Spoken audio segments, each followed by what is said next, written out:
А вы знали, ежедневно в городе Нур-Султан вывозится около 1000 тонн твердых бытовых отходов. Каждую секунду в мире производят 20 тысяч пластиковых бутылок.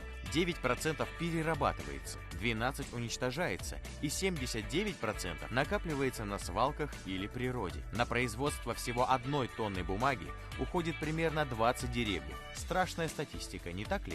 Культура потребления – главный враг осознанности, экологичности и этичности в современном мире.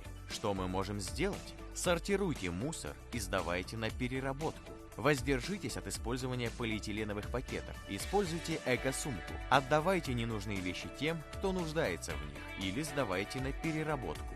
Используйте энергосберегающие лампы. Используйте на кухне многоразовые полотенца вместо бумажных. Берегите себя, берегите свой дом, берегите свой город, берегите планету.